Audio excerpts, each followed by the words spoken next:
Assalamualaikum warahmatullahi wabarakatuh. Baik, hari ini kami dari kelompok 4 akan mempresentasikan hasil diskusi kelompok kami. Adapun anggota kelompok yang pertama Abdul Aziz, kedua Fauzan Ma'ruf, 3 Fajar Asyari, 4 Muhammad Furkan, dan 5 Anugrah Fadila Arif. Untuk pembahasan hari ini kami membahas 3 poin penting, yaitu yang pertama bagaimana penerapan teori behavioristik, teori sosial kognitif, dan teori konstruktivisme di dalam kelas.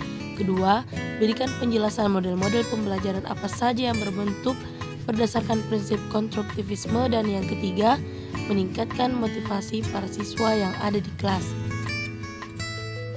Untuk pembahasan pertama yaitu teori behavioristik. Salah satu contoh penerapan teori behavioristik di dalam kelas adalah ketika dalam proses belajar mengajar terjadinya stimulus dan respon. Ketika proses pembelajaran dan tenaga pendidik memberikan stimulus kepada siswa dan secara spontan direspon oleh stimulus. Selanjutnya yaitu teori sosial kognitif, di mana seorang guru harus kreatif dan dapat menciptakan kondisi suasana yang riang, menarik dengan cara memberikan materi dengan model pembelajaran yang bervariasi. Hal ini bertujuan agar peserta didik dan guru menjalani proses pembelajaran dengan suasana yang menyenangkan. Selanjutnya teori konstruktivisme, yaitu mengembangkan teori inquiry di semua topik pembelajaran sehingga memunculkan rasa keingintahuan peserta didik terhadap suatu permasalahan melalui bertanya. Hal ini ditujukan untuk memancing ide-ide kreatif dari peserta didik dan memunculkannya ke permukaan. Selanjutnya, model pembelajaran berdasarkan prinsip konstruktivisme.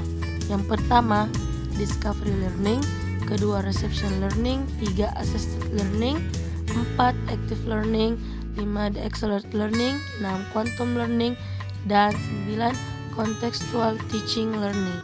Ini merupakan beberapa model pembelajaran.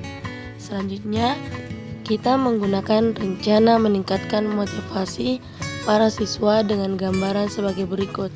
Ada 4 gambaran di mana memiliki kasus yang berbeda. Ada yang memiliki kemampuan rendah dan keinginan yang rendah, dan ada pula yang bekerja keras untuk menjaga harga dirinya. Baik, untuk kasus-kasus tersebut, yang pertama, Tania 7 tahun memiliki kemampuan rendah dan keinginan yang rendah untuk sukses.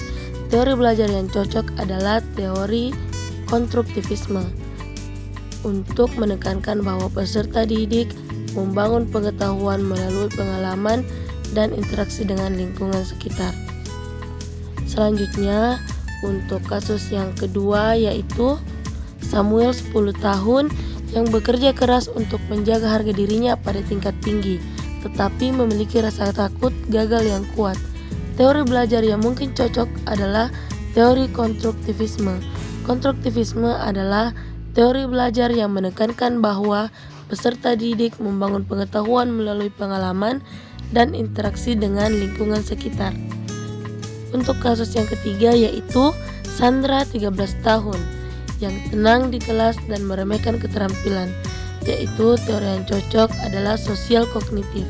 Teori sosial kognitif menekankan bahwa peserta didik belajar melalui interaksi sosial dengan orang lain.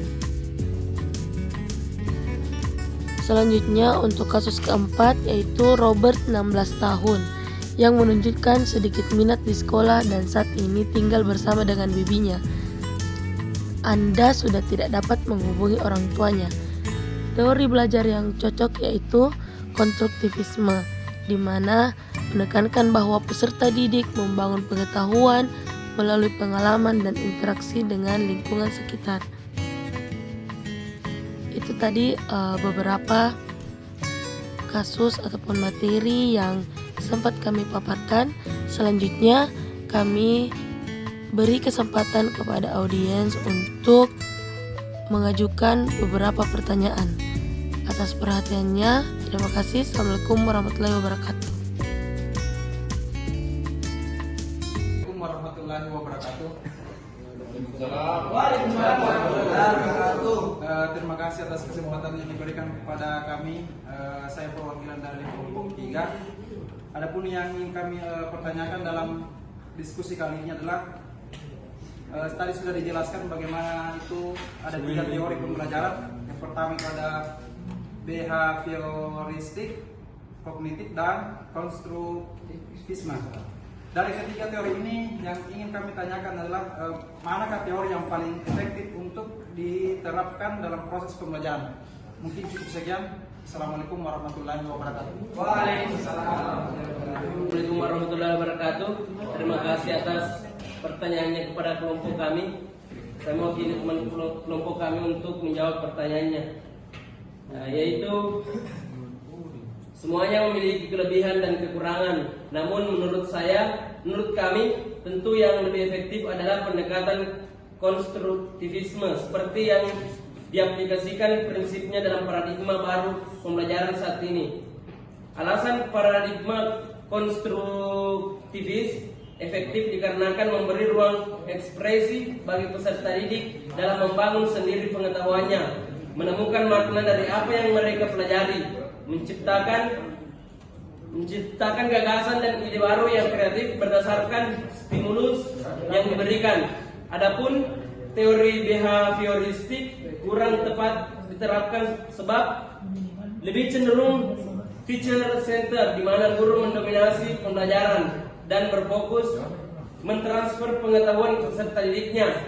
Singkatnya, dalam teori ini guru adalah subjek yang menjadi sumber pengetahuan dan siswa adalah objek penerima yang pasif. Baik, itulah tadi hasil diskusi dari kelompok kami. Kurang dan lebihnya mohon dimaafkan. Assalamualaikum warahmatullahi wabarakatuh.